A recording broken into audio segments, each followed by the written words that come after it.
A very good day to Dr. Aida and my fellow friends. Today we are going to present about our presentation topic, which is Marxism. So firstly, I will introduce myself and my group members. So first, my name is Muhammad Ashraf bin Zuazmi. My group members are Muhammad Adaha bin Udin, Christopher Wan William, and the last one, Nur Najmi bin Burhanuddin.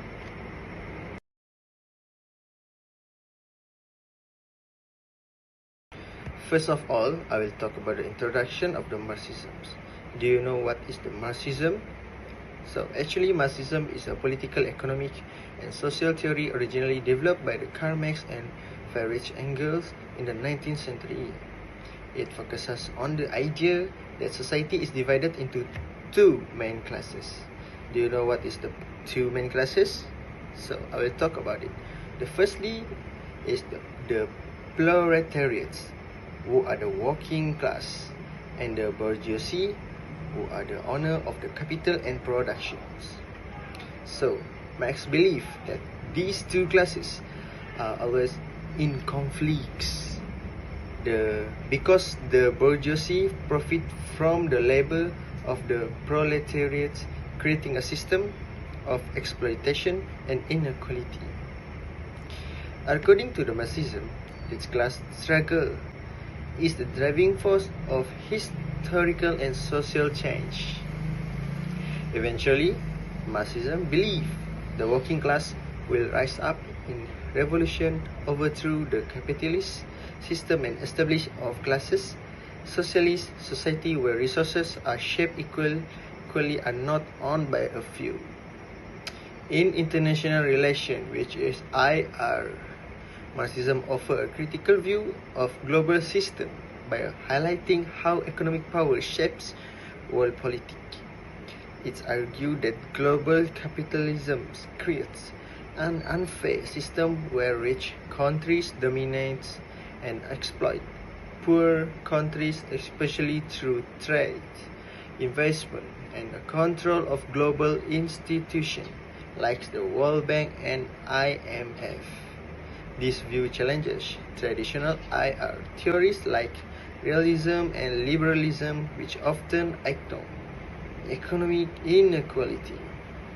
So, last but not least, Marxism remains relevant today as it helps explain modern issues as a global poverty, debt, and dependency.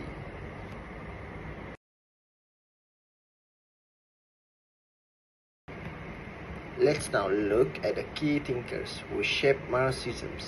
First, we have Karl Marx, the founder of Marxism. He critically examined capitalism and its effects on society. Marx focused on the ideas of class struggle, historical materialism, and how economic systems influence social structures. His work laid the foundations for analyzing power dynamics between the working class and the ruling class. Working alongside him was Friedrich Engels, a close collaborator and the co-author of the Communist Manifesto. Engels contributed significantly through his work The Condition of the Working Class in England, where he exposed the harsh realities of industrial labor and highlighted the struggle of the working class. Lastly, we have Vladimir Lenin, who later developed Marxism into what we call Marxism-Leninism. He applied Marx's idea to early 20th century Russians and played a major role in the Bolshevik revolutions. Together, this thinker expanded and applied Marxist theory to understand and challenge system of economic and political power.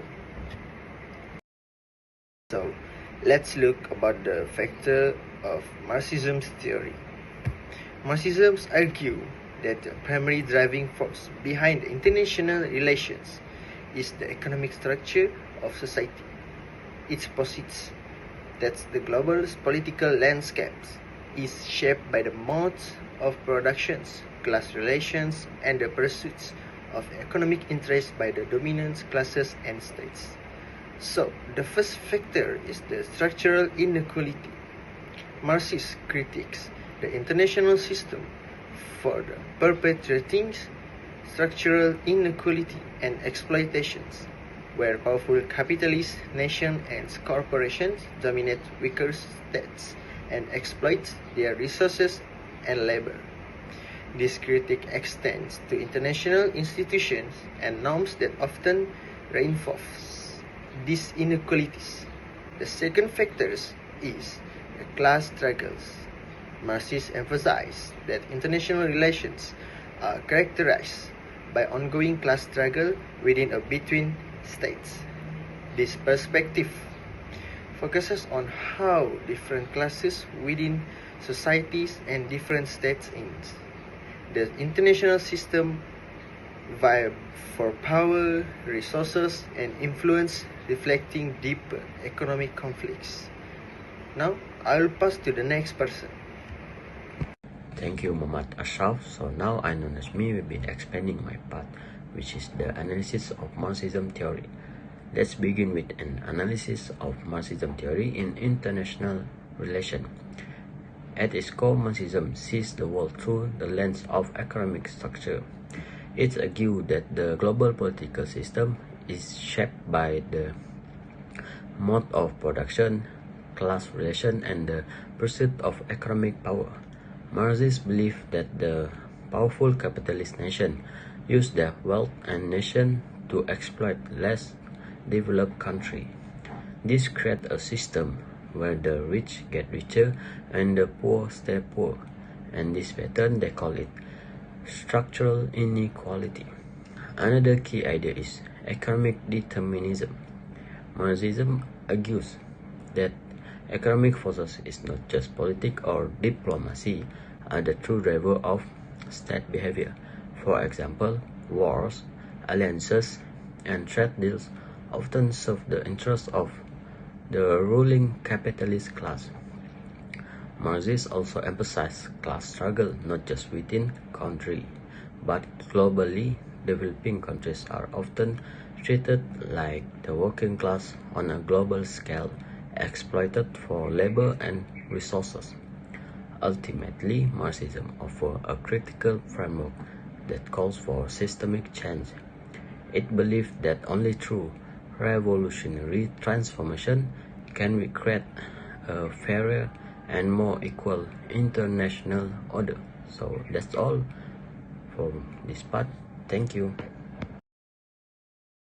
Okay, now let's evaluate on the strength and weakness of Marxism theory. The first strength is critical analysis of capitalism.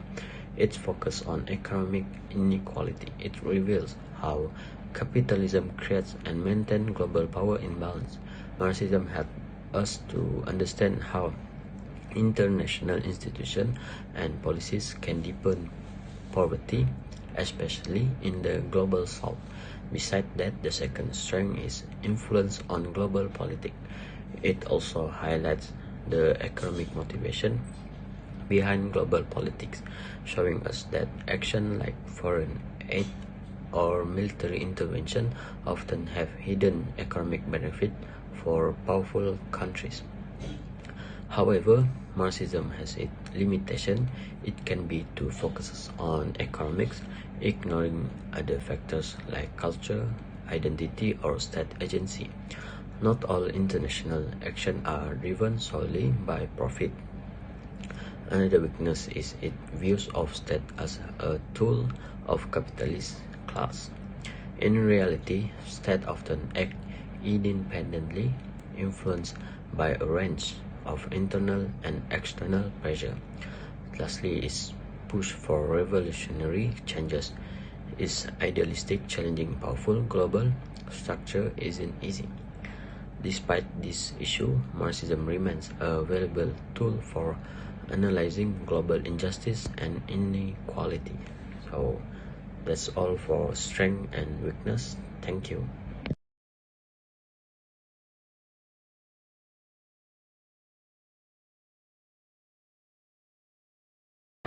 Alright, so now I'll be explaining on neo-Marxism in the Marxism theory. Neo-Marxism, which built on classical Marxism but adapt it for the modern world.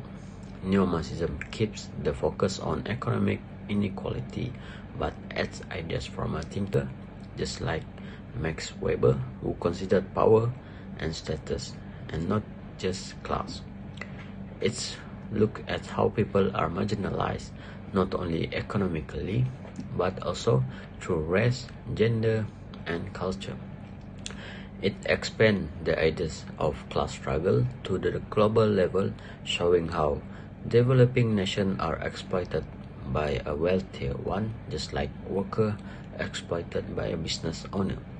Neo-Marxism also critiques international institutions like the IMF and World Bank. It argues that these institutions often impose harmful policies like austerity and privatization that benefit the wealthy and hurt the poor. A key feature of neo-Marxism is its focus on cultural control, or what's called cultural hegemony. Dominant ideas like consumerism are spread worldwide to maintain the capitalist system. Neo-Marxism also supports social movements such as those fighting for racial equality, gender rights, and indigenous justice. These movements often draw on Marxist ideas to push back against global oppression. In short, neo-Marxism is a modern, flexible version of Marxist theory. It helps us understand not only economic injustice but also cultural and institutional power into the global system. So that's all for neo-Marxism in Marxism theory, and I will pass to the next presenter.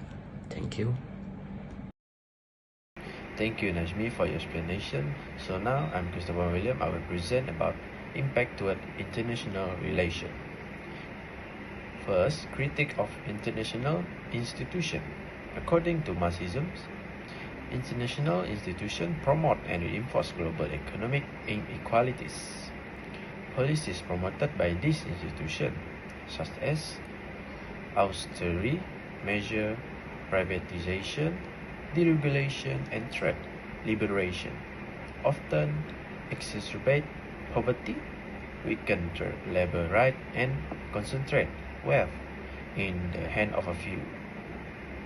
This perpetuates a global economic trade order that benefit the capitalist class while exploiting and marginalizing the proletariat and less developed nations. Next, impact toward international relation is global capitalism and war.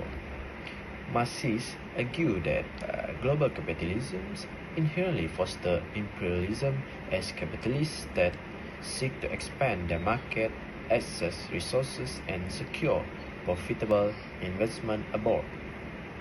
This drive for economic dominance often leads to geopolitical competition and conflict between capitalist powers.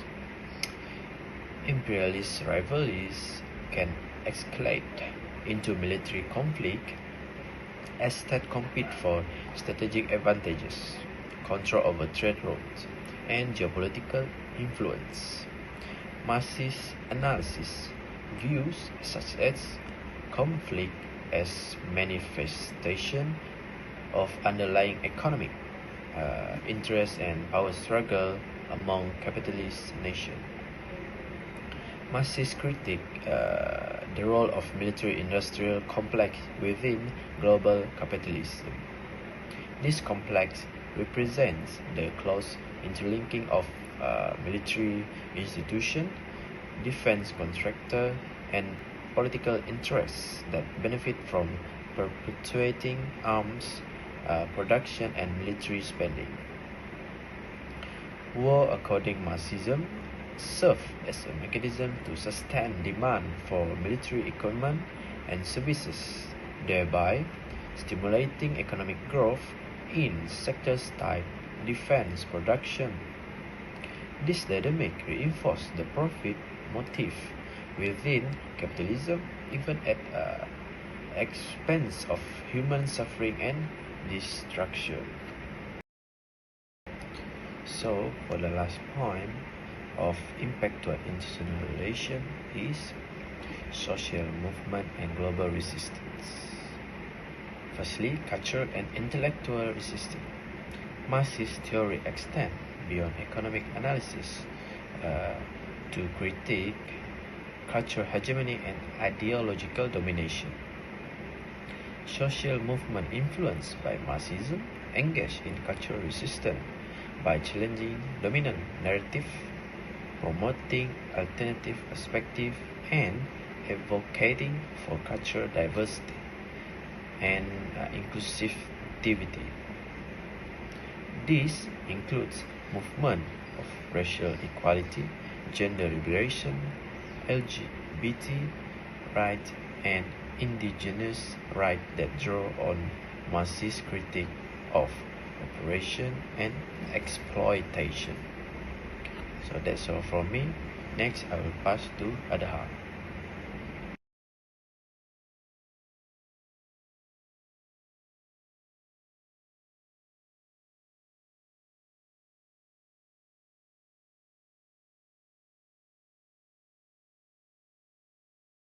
Now I'm going to talk about the summary. Marxism in international relations provides a critical framework that emphasizes the centrality of economic structures, class struggle, and the global capitalist system in shaping global politics. Its critique the pervasive structural inequality and exploitation perpetuated by powerful capitalist nations and corporations.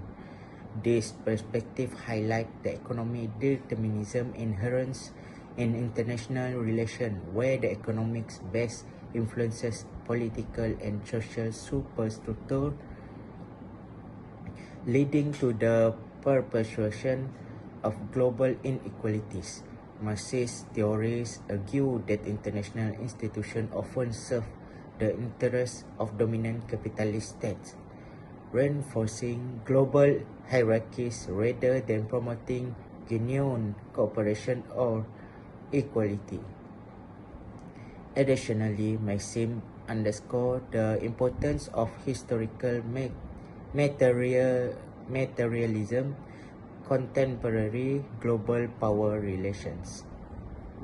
And for the conclusion, overall, Marxism offers a profound and alternative perspective to dominant paradigm in international relations by prioritizing economic factors, class dynamics, and the critique of global capitalism. It provides valuable insights into how economic interests drive global politics, perpetuate inequalities, and influence state behavior. By advocating for transformative change and challenging existing powerful structure, Maxim seeks to address the systematic roots of global inequality and exploitation. Unlike realist and liberal approaches, which often accept the status quo of international order, Maxim's call for a fundamental restructuring of global system to prioritize human needs over profits. Its emphasis on solidarity among oppressed groups and its critical stance toward imperialism and neoliberalism makes it a powerful tool for analyzing and confronting the injustice embedded in global governance. As such, Marxism continues to be a vital theoretical lens for scholars and activists seeking a more equitable and just world order. Thank you. That's all from us.